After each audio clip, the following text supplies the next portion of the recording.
संत रविदास जी जिसकी उपाधि जिस उपाधि के साथ नवाजा गया, अगर जितने भी इनके समकालीन चाहे कवि पैदा हुए, चाहे इतिहासकार पैदा हुए, चाहे रचनाकार पैदा हुए, चाहे तुलसीदास इनके समकालीन थे, मीरा जी इनकी शिष्या थी, लेकिन संत शिरोमणि के नाम से अगर इतिहास में कोई नवाजा गया तो संत शिरोमणि रविदास जी नवाजे गए, दूसरा कोई नहीं नवाजा गया। और इस धरती पर जो भी महापुरुष पैदा हुए, हर महापुरुष का, अभी विजय गौतम जी बता रहे थे कि 6,643 जातियों में, चाहे ओबीसी समाज के लोग हों, चाहे एससी समाज के लोग हों, चाहे एसटी समाज के लोग हों, उसमें हम आप बांटने का काम नहीं कर सकते हैं। अगर मनवाद के विषय में कहा जाए तो हम तो नहीं कहते कोई मनवादी है, लेकिन इतना जरूर कहते हैं जो व्यक्ति इंसान के बीच में लड़ाने का काम करता है, उस व्यवस्था को हमें खत्म करने की जरूरत है। हमें किसी जात से लड़ने की जरूरत नहीं है, बल्कि उस व्यवस्था से लड़ने की जरूरत है। अगर आप संत रविदास जी के विषय में जानते हो तो काशी के सारे पंडा पुजारी सब संत रविदास जी का विरोध करते थे और चैलेंज करते थे। सारे काशी के ब्राह्मणों ने कह दिया जयंती रहे कि अगर वास्तव में आप संत हैं, अगर आप संत शिरोमणि हैं, तो हम लोग एक बात का चैलेंज करते हैं कि अगर गंगा जी को आप अपने पास ला कर नचा दीजिए, मैं मान जाऊंगा कि आप संत शिरोमणि। तो संत रविदास जी ने स्वीकार किया उस बात को, कहा ऐ ब्राह्मण समाज के लोगों, संतों, महापुरुषों, आकर आप बैठ जाओ, चाहे आप देख लो। जब उन्होंने आह्वान किया तो गंगा जी आकर के काशी की धरती पर कठौती में नाचने लगे। सारे ब्राह्मणों ने सलाम किया इस बात को। तो ऐसे ऐसे महापुरुष हमारे आपके बीच में, हमें आपको उनके इतिहास को पढ़ने की जरूरत है। हमारे आपके बीच में जो भी महापुरुष पैदा हो रहे हैं, अगर हम जाति व्यवस्था पर जाते हैं तो हम आप खुद उठा के देखें, अपनी निगाहों के सामने देखें कि जिस चीज का हम लोग विरोध करते हैं वो लोग हमारे घर घर में आकर बैठे हुए हैं। जब तक आप दरिद्र खेलते हो, अब दरिद्र कौन आपके घर में बैठ रहा है? कौन कह रहा है कि बटोगे तो कटोगे? कौन कह रहा है कि फूट डालो तो राज करो?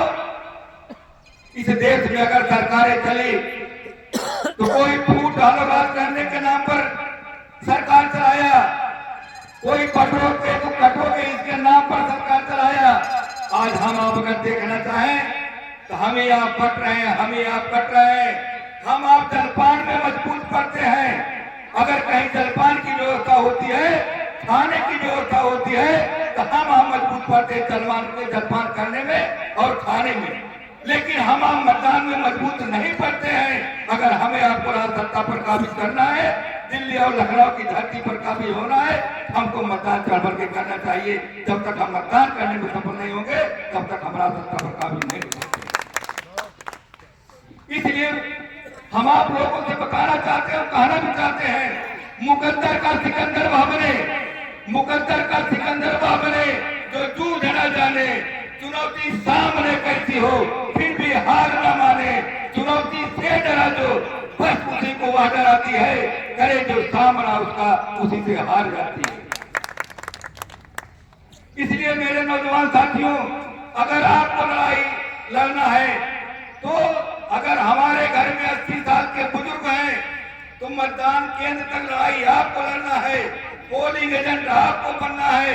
अगर कहीं मार हो जाती है तो लाठी गोली राइफल पिस्टल आपको चलाना पड़ेगा। यदि हमारे मतदान के अधिकार को कोई छीनने का प्रयास करता है, बुलेट का जवाब हम पहले से देने का काम करेंगे।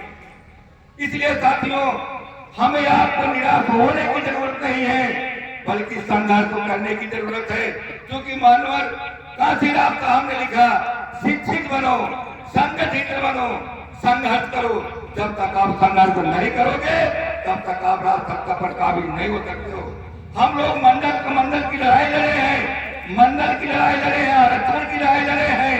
जिस तरीके से चाहे अम्बेडकर ने लड़ा, चाहे सरदार पटेल ने लड़ा, उस समय तो कोई विद्वान नहीं था, कोई डॉक्टर, इंजीनियर और वकील नहीं था, लेकिन डॉक्टर B.R. अम्बेडकर 32 भाषाओं की जानकारी रख करके इंडिया नहीं पूरे विदेश में, अमेरिका के व्हाइट हाउस में अगर ललकारने का कोई काम किया, महात्मा गांधी को अगर साथ देने का कोई काम किया, महात्मा गांधी को संविधान बताने के लिए कोई काम किया, अगर इंग्लैंड में उनको कोई तवज्जो दिया तो डॉक्टर B.R. अम्बेडकर वहां पढ़ते थे, उन्होंने गांधी जी को जीवन दान भी देने का काम है। तो क्या क्या व्यवस्था बताई जाए, लेकिन हमें आपको बदलने की जरूरत है। जब तक हम आप नहीं बदलेंगे, तराजू तौल के देखो, तराजू तौल के देखो, पलड़ा किसका भारी है। उन्हें झंकार प्यारी है, हमें संविधान प्यारी है, हमें संविधान प्यारी है। तो हमें आपको बदलने की जरूरत होगी। जब तक हम आप नहीं बदलेंगे, हमारी शासन सत्ता सरकार, आज लोग कहते हैं कि ए और बी टीम की कभी कभार बात चली आती कि आप तो बी टीम के पुजारी हैं। मैं तो 6743 जातियों के पीछे पूजना चाहता हूं, जो हमारे पुराने नेता आजादी के बाद खत्म हो गए, जो आज नेता बने हुए हैं, उनके विषय में आप सोचने की बात करो। किस बैकवर्ड, किस दलित के घर में ए और बी टीम नहीं बन गई। जब हम आप फटेंगे तो राज सत्ता पर काबिल नहीं होंगे। कोई पीडीए की बात करता है तो कोई भारतीय जनता पार्टी की बात करता है। भाई कोई पीडीए में डिम्पल यादव जी बैठी है तो भारतीय जनता पार्टी में उनकी देवरानी अपर्णा यादव जी बैठी है। तेज प्रताप कहीं बैठे हैं तो लालू की सुपुत्र तेजस्वी कहीं बैठे हैं, राज ठाकरे कहीं बैठे तो उद्धव ठाकरे कहीं बैठे हैं। तो हम आप लड़ाई लड़ पाएंगे। अगर लड़ाई लड़ना है तो जिसको हम आप अपना जनप्रतिनिधि चुन करके भेजते हैं, उस जनप्रतिनिधि को सदन के अंदर लड़ना होगा, जिस तरीके से डॉक्टर B.R. अम्बेडकर ने, सरदार पटेल ने सदन के बीच में लड़ने का काम किया। अगर गलत हो तो आप लोग बता दीजिए।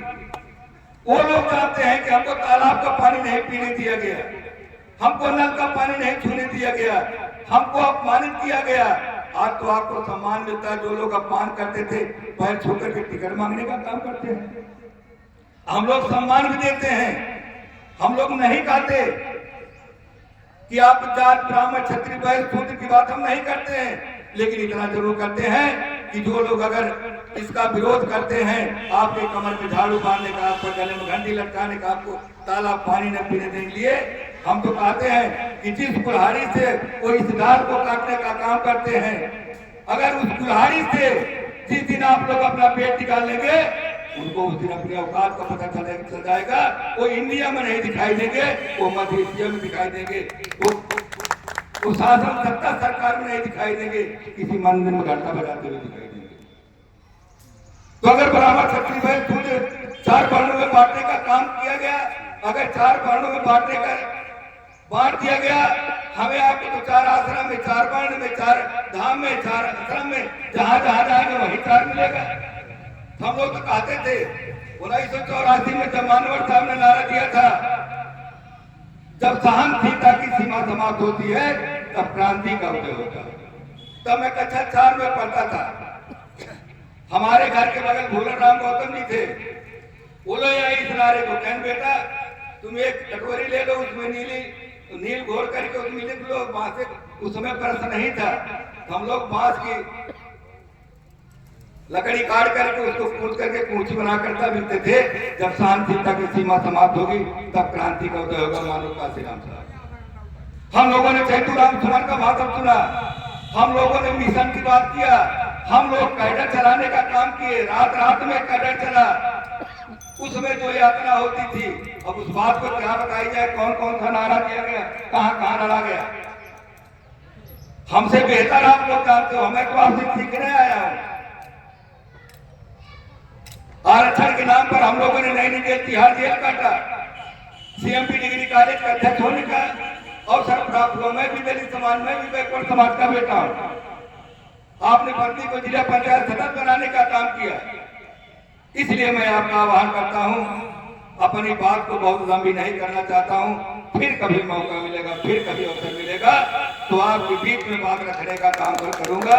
लेकिन इतना जरूर कहूंगा, सदा गर्व से याद करेगा,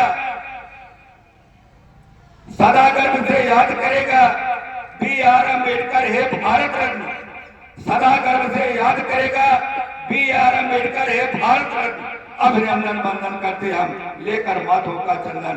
जय जय भीम, जय भारत, जय संविधान।